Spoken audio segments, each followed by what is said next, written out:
ბატონი ანრი ოხანაშვილი იმ ბორტზე იმყოფებოდა, რომლითაც მე მომიტაცეს. განცხადება გიორგი ბაჩიაშვილმა სასამართლო პროცესზე ცოტა ხნის წინ გააკეთა. ჩაომიყვანეს საქართველოში. ეს იყო ივანიშვილის შეწყვეტილი და სუსის მიერ შესრულებული სპეცოპერაცია. ბატონი ანრი ოხანაშვილი იმყოფებოდა იმ ბორტზე, რომლითაც მე მომიტაცეს. რუსული მდაბიო მოღალატეობრივი და ანტიქართული რეჟიმი უნდა განადგურდეს და ამაში ისევ იქუდგავარ, სადაც ყოველთვის ვიდექი. კოტე იოსელიანი საბოდიშო ვიდეოს შემდეგ პირველ საჯარო კომენტარს აკეთებს. იოსელიანი წერს, რომ ბოდიშის მეორედ მოხდა მორალური და პრინციპული კომპრომისი არ ყოფილა და ასე შვილების უსაფრთხოების გამო მოიქცა.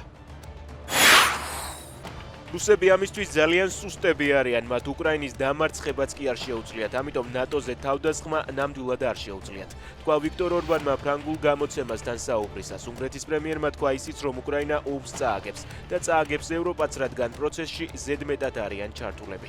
ორბანი თვლის, რომ შეთანხმება რუსებსა და ამერიკელებს შორის უნდა მოხდეს.